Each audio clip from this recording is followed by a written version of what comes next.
Oi, gente amiga. Eu sou Marcos Goulart, estou falando aqui de Guarulhos, no meu apartamento. Estou confinado já há 30 dias, mas não estou parado. Sempre em atividade. E tem muitas atividades ainda para fazer amanhã ou depois. Graças a Deus, esse meu modo de pensar e agir tem nos trazido muito bem, tanto a mim como a minha família.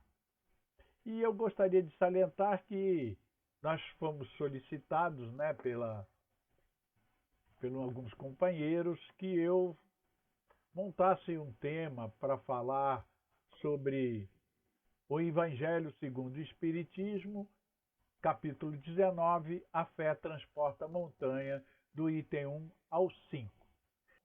E voltando ao nosso Evangelho segundo o Espiritismo, apresentando novamente aonde eu tiro a fonte, tá bom? Eu vou solicitar a vocês que tenham primeiramente um raciocínio sobre a forma da doutrina espírita se apresentar, o conhecimento. Dependemos da ciência, que atualiza tudo. Nós dependemos da filosofia, conheça a ti mesmo, que o céu te ajudará, senão não tem condições. E a religião como moral, religar o homem aos conceitos morais. Essa é a nossa forma de pensar, que serve para todas as religiões. Não precisa mudar de religião, você só precisa ir adaptando e trazendo conhecimentos novos, porque eu sou diretor do Departamento Interreligioso da USE Guarulhos e aprendi muito com meus irmãos de conceitos religiosos diferentes. É uma mão de duas vias, né? Eu levo o meu e eles dão dele, a gente soma e só tem a ganhar. A USE Guarulhos tem esse departamento já há muitos anos. E a base da nossa doutrina, claro que tem mais dois livros, mas é o Pentateuco. O livro dos Espíritos, do Médium, o Evangelho, o Céu, o Inferno e a Gênesis. Todos eles interligados entre todos e todos eles têm lá sua forma de apresentar. A Gênesis, então, esclarece os milagres, esclarece a ciência, nos ajuda muito, tá bom? E o Evangelho é o do meio, ele é o consolador, nós devemos usá-lo. Um dia nós vamos conversar sobre esse procedimento. Agora vamos lá. Nós sabemos que esse tema está em Mateus 17, versículo 14 ao 20. E no Evangelho está no capítulo 19, de 1 a 5, mas tem mais, mas o tema que foi sugerido é sobre 1 a 5. E antes de entrarmos, nós vamos ler aqui e entender quem foi Mateus. Antes de ele se tornar discípulo de Jesus, Mateus era um publicano, um cobrador de impostos do Império Romano. E os judeus que trabalhavam como publicano tinham uma má reputação entre o seu povo, porque eram vistos como traidores e colaboravam com o opressor. Os publicanos também tinham a fama de serem corruptos, cobravam muito para ficarem com lucro. Eles tinham uma vida diferente e bem sustentada pelo o lucro que eles tinham. Não mudou muito, porque os espíritos encarnam e vêm com essa necessidade de ter poder, ter dinheiro, mostrar ostentação e não querem ser o ser iluminado. Mas é a prova e expiação do nosso planeta. Por isso que nós passamos por essas situações que acontecem até hoje. E voltando, vamos ao item 1. Quando Jesus veio ao encontro do povo, o homem lhe se aproximou, lançando-se de joelho aos seus pés e disse: Senhor, tenha piedade do meu filho. Ele é um lunático e sofre muito, pois cai às vezes no fogo e muitas vezes na água. Apresentei-o aos teus discípulos, mas eles não puderam curar. Jesus respondeu, dizendo: Ó raça incrédula e depravada, até quando estarei convosco? Até quando vos sofreis? Trazia aqui o menino. E tendo Jesus ameaçado o demônio, nós vamos conversar sobre isso, Este saiu do menino, que no mesmo instante ficou são. Nós vamos conversar sobre isso. Os discípulos vieram então até Jesus, em particular, e lhe perguntaram: por que não podemos nós, outros, expulsar esse demônio? E Jesus lhes respondeu: por causa da vossa incredulidade. Pois em verdade vos digo, se tivesseis fé do tamanho de um grão de mostarda, direis a esta montanha: transporta-te daí para ali, e ela se transportaria, e nada vos seria impossível. Então nós vamos aqui, nesse item 1, entendemos o que é o demônio, o que é o céu, o que é o inferno, né? Tudo isso está dentro da gente, no nosso modo de pensar e de agir. Porque Deus é amor. Jamais criaria uma situação contra ele mesmo. Mas tudo foi ele que criou, né? Tem aquela história do menino que chegou na sala de aula e o professor era ateu. E o professor lançou um questionamento: se Deus existia. E um menino falou: Deus existe. E Deus fez tudo? Sim, Deus fez tudo. Aí, se ele fez tudo, então ele também fez o mal. Aí o menino não soube argumentar, sentou. Mas um outro menino levantou e falou: o frio existe? O professor todo, né? Claro que sim, tu nunca sentiu frio? Falou: não, o frio não existe. O frio só é a ausência do calor. Quando se chega a zero, ao nada, é porque não existe mais calor. Se medir o frio, é porque existe um calor. Por pior que seja esse frio. Aí continuou: a noite existe? Perguntou ao professor. O professor respondeu: sim, existe. Você não está vendo? Estás enganado mais uma vez. A noite não existe. O existe é a falta de luz. Porque um raio de luz, quando entra na escuridão, ali tudo se ilumina. Pode-se medir a luz pelas cores, mas a escuridão não. Ninguém mede, porque ela não existe. Onde a gente não enxerga é porque existe a falta da luz. E assim, com esse questionamento, ele relatou que Deus existe. Não podemos vê-lo, não podemos senti-lo, mas podemos ser, podemos estar, porque o Deus está dentro da gente e a gente está dentro de Deus. O universo está dentro da gente e a gente está dentro do universo. Como você vê Deus, é como Deus te vê. Como você vê o mundo, é como o mundo te vê. E a fé, ela tem essa função de nos ensinar a ver a Deus para que Deus possa nos ver. Conheça a ti mesmo que o céu te ajudará. Nós temos que entender que céu é Deus, é infinito. E estamos evoluindo. E quanto ao diabo, ele existe, mas não de uma forma do nosso modo de ver. O mal existe, mas perante o menino, quando ele questionou, que o mal não existe, falou para o professor também, que existe a ausência do bem. Então ninguém criou o mal. É só que não existe o bem, você vai agir igual ao mal. Mas no final o que existe é só Deus e só existe esse modo de pensar. Então nós vamos aqui pensar sobre o diabo. Já imaginou um ser iluminado ficar brigando com Deus?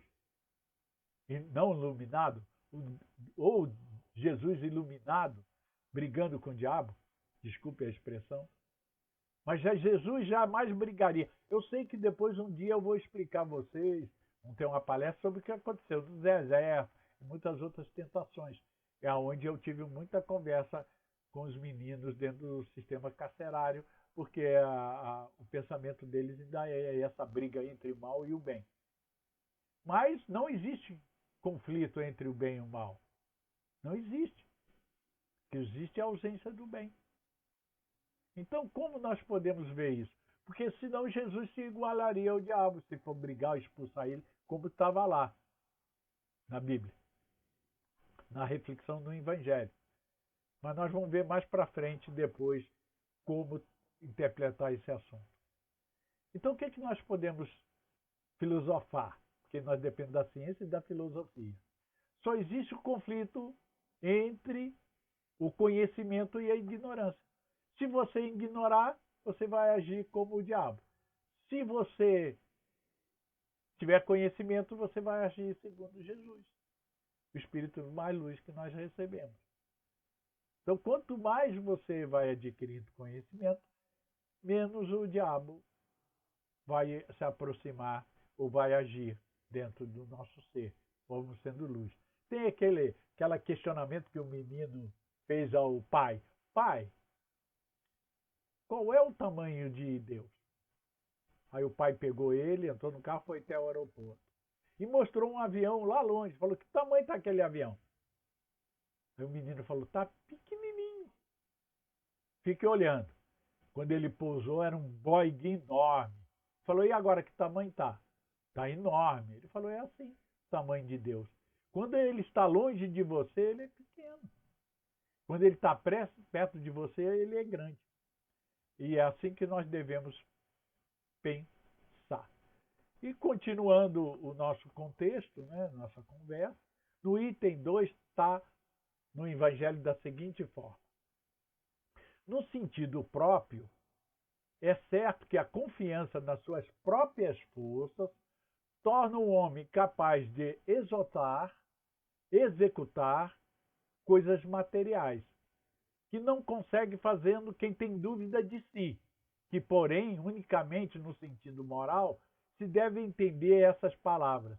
As montanhas que a fé desloca são as dificuldades, as resistências, a má vontade, em suma, com que se depara da parte do homem que, ainda que se trate das melhores coisas, o preconceito da rotina, o interesse material, o egoísmo, a cegueira, o fanatismo e as paixões orgulhosas são tantas outras montanhas que barram o caminho, que atrapalham o progresso da humanidade num todo, porque nós somos ligados um ao outro.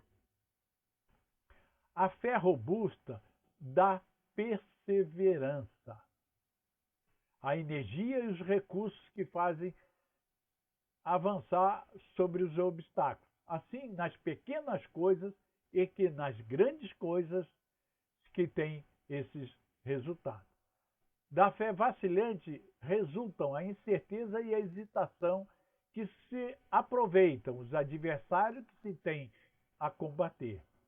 Esse fato não se procura nos meios de vencer, porque não acredita que possa vencer. A fé não procura os meios de vencer, porque não acredita que possa vencer. Quer dizer, acreditar é importante.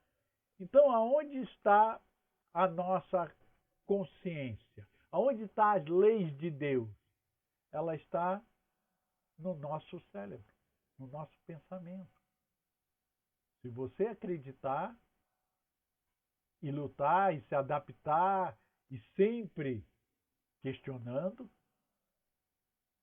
você vai assumir um comando da sua vida e do seu modo de ser. Continuando, nós precisamos entender as instruções dos Espíritos. Qual foi a primeira? Amai-vos. Esse é o primeiro mandamento. Porque sem amor não adianta, não tem solução. Instruí-vos, o segundo. Nós estamos vendo toda essa convulsão que está havendo na sociedade, sempre teve e vai haver, porque depende dos encarnantes, dos espíritos encarnantes, que tem inteligência enorme, mas não tem amor. E quando um espírito de amor se instala, ele é agredido de todas as formas possíveis. E assim aconteceu com Jesus. Na hora que ele trouxe conhecimento novo, incomodou os velhos. Não é os velhos de idade, não. Os velhos de pensamento. Aqueles que não queriam reforma. Aqueles que queriam viver do mesmo jeito. E aí veio o conflito. E nós devemos aqui sempre observar os ensinamentos que a obra dos Espíritos nos trouxe por Kardec, baseado em Jesus que nos anunciava o Consolador, que é aqueles 5 livros, e Chico Xavier, que trouxe uma reflexão muito boa entre ser católico e ser espírita. Você pode ser evangélico e ser espírita. Você pode ser umbandista e ser espírita. Você pode ser candomblista e ser espírita. Você ser cigano e ser espírita. Você pode ser o que for. Porque o importante é a relação que existe entre isso. Entre esses conceitos. Você aprende. Quando os espíritos pediram que eu fundasse o departamento entre as religiões, eu achei loucura. Mas eu coloquei em prática. E hoje é um departamento magnífico em Guarulhos, na União da Sociedade Espírita de Guarulhos. Nós aprendemos muito com isso. E antes nós éramos fechados no nosso mundinho, na nossa razão. Porque a doutrina espírita, ela não é no sentido das outras religiões exclusivista. Ela é envolvente. Tem muitas casas que eu vou dar palestra que o dirigente me chama e fala assim: ô Marcos, você maneira um pouquinho, porque nós temos 3 evangélicos assistindo a palestra. Então é bom a gente falar na linguagem deles, mesmo que os outros reclamem. Aí deixa comigo. Depois eu volto lá e estão trabalhando. Mas não deixaram de ser evangélicos. Vai lá, volta, ajuda naquilo, entenderam. Então isso tudo é possível se a gente entender a fé. Porque eles não deixaram de ter a fé. Só conseguiram mais elementos. E a doutrina espírita também adquire elementos com as outras religiões. Fortalece o conhecimento que é a fé. No item 3 está essa apresentação. Noutra acepção, entende-se como fé a confiança que sente na realização de uma coisa, a certeza de atingir determinado fim. Ela dá uma espécie de lucidez que permite que se veja em pensamento a meta que se quer alcançar e os meios a chegar até lá, de sorte que aquele que a possui caminha, por assim dizer, com absoluta segurança. Nunca como neutro caso.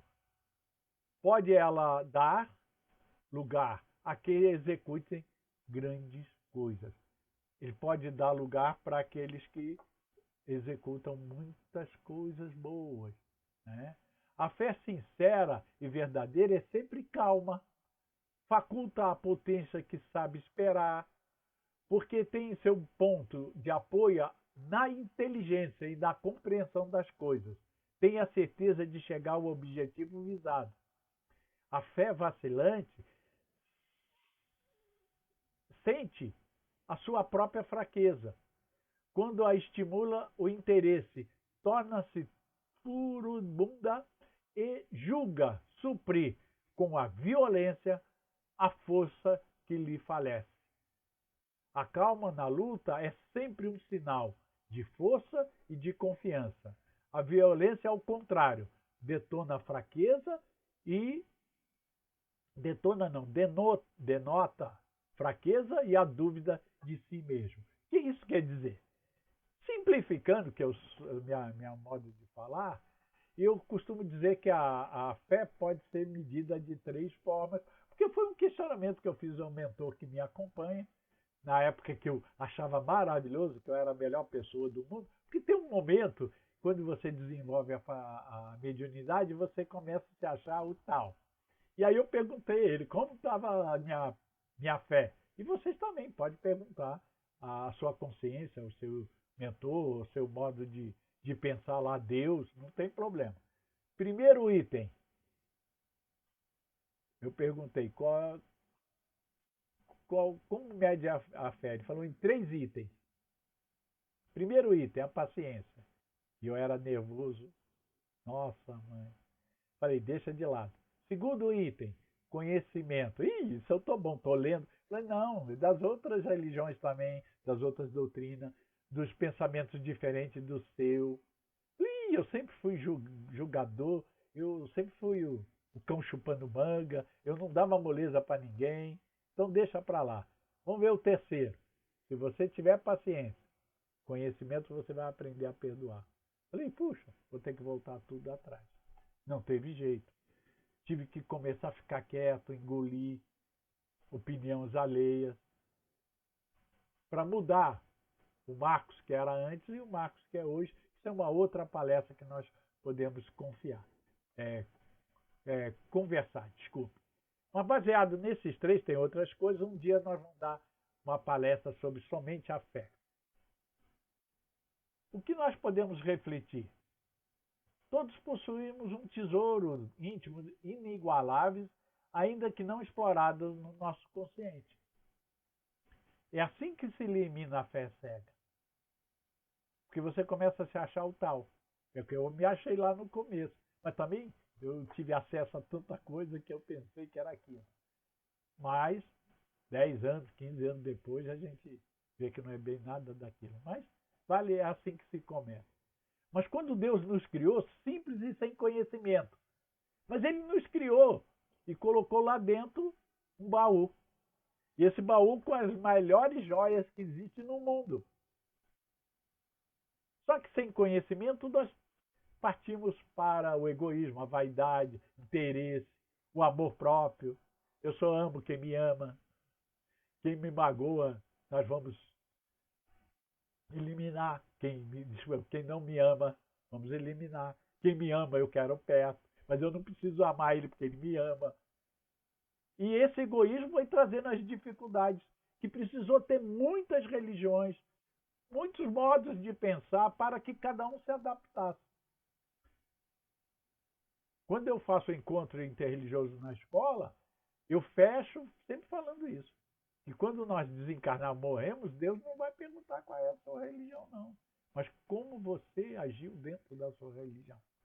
Então, a fé sincera, ela tem que lidar com muitas coisas que nós ainda estamos aprendendo e evoluindo. E nesse contexto, né, vou ver aqui agora o item 4, cumpre não confundir a fé com presunção. É aquilo que eu já estava falando lá. A verdadeira fé se conjuga à humanidade. Aquele que a possui deposita mais confiança em Deus do que em si próprio. Por saber que simplesmente instrumento da vontade divina. Nada pode sem Deus. Por isso, essa razão que os bons espíritos lhe vêm em auxílio. A presunção é menos fé do que orgulho. E o orgulho são sempre castigados, cedo ou tarde, pela decepção e pelos malogros que lhes são afligidos. Não tem jeito. É uma lei natural. Você pode ter presunção, orgulho e se dar bem. Porque a terra, ela é dos espertos. Mas o céu é dos mansos. O céu é um estado de espírito que nós temos que alcançar. E aí eu recebi uma psicografia faz muito tempo do meu mentor, que é o Padre Bento. Ele vem lá da Suíça e ele ajudou muita gente numa guerra, ele é monge, e mesmo na guerra ele ajudou lá muita gente naquela época. E ele trouxe uma mensagem para mim. Naquela época ele era São Fidélis. E agora ele se intitula, para mim, quando eu fiquei entre a vida e a morte, como Padre Bento. O que ele nos trouxe de reflexão? Olha que coisa linda, o coração e a mente. É os dois juntos, é a energia e o pensamento. E ele nos trouxe essa reflexão. O poder da fé está no pensamento. Está vendo ali? No pensamento.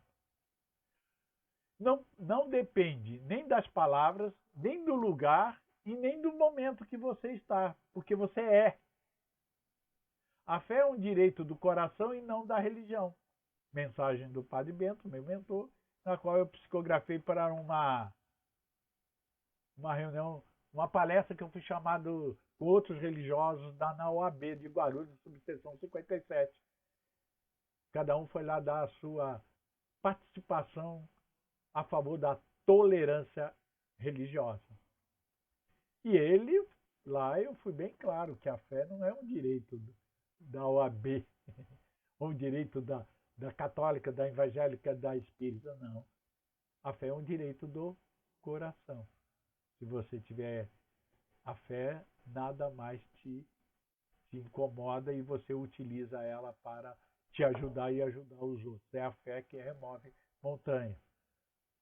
Então isso é muito importante nós continuar a conversar. O item 5. O poder da fé demonstra de modo direto e especial a ação magnética, fluido e energia. Eu te dou o passe, eu estou jogando fluidos e ela vai mexer nas energias. Porque o universo, eu já dei uma palestra sobre isso, está lá no meu canal. Está lá muito boa, porque eu estou melhorando aos poucos, depois eu faço outra bem melhor, eu estou aprendendo a lidar com essas mídias. Esse confinamento só está me trazendo conhecimento, é uma beleza. Mas o poder da fé se demonstra de modo direto e especial na ação magnética. Por seu intermédio, o homem atua sobre o fluido, agente universal, modifica-lhes a qualidade e lhe dá um impulso, assim dizer, irresistível. Daí decorre que aquele que é um grande poder, daí decorre que aquele que há um grande poder fluídico normal, junto à ardente fé, pode, só pela força da sua vontade dirigida para o bem, operar esses singulares fenômenos de cura e outros fenômenos, tidos antigamente por prodígio, mas que não passam de um efeito da lei natural. Tal o motivo porque Jesus disse aos apóstolos: se não o curaste foi porque não tinhas fé. O que isso quer nos remeter ao pensamento? Que ali, quando eu comecei o estudo da doutrina, há 30 anos atrás, no GBEM, e ali eu estudei todas as obras, foram 10 anos, e quando eu comecei a participar de trabalhos mediúnicos, cura, eu me achei importante. Aí, com os anos, tudo isso foi se decorrendo, aí eu aprendi que é uma coisa natural, que todo mundo tem. Aquele baú que eu falei. Tem que botar em prática, aí tu, não querendo ganhar nada, aquilo se torna natural. E muitas pessoas ficam até tinhoso comigo, porque eu poderia montar um centro psicológico, um centro disso, um centro daquilo, mas não faço porque se eu receber aqui não vai ter conhecimento espiritual, vai ter só conhecimento material.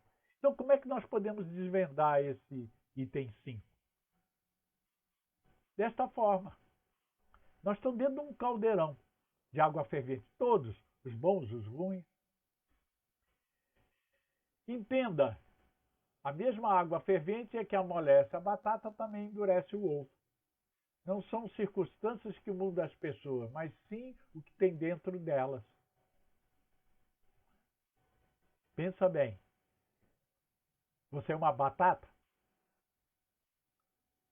dura. Briga com todo mundo, tem razão. E até briga pelo teu Deus. E vai por aí afora. Você tem que amolecer o coração. Isso vai acontecer. E o mesmo Deus, a mesma água fervente, o mesmos fluidos, a mesma energia.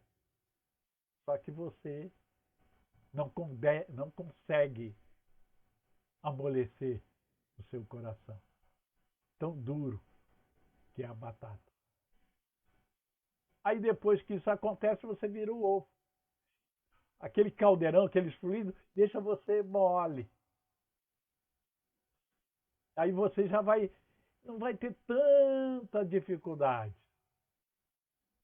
Você já vai fluir, fazer parte das coisas que fazem parte da sua vida. Não importa como seja seu filho, sua mulher, seu vizinho, ninguém nasce no endereço errado. Como é que você vê o mundo te vê. Como é que você vê Deus te vê. Aí você vai ver com mais amor, com mais carinho, com mais aceitação, vendo que tem um projeto. Mas é a mesma água fervente. Está todo mundo lá dentro.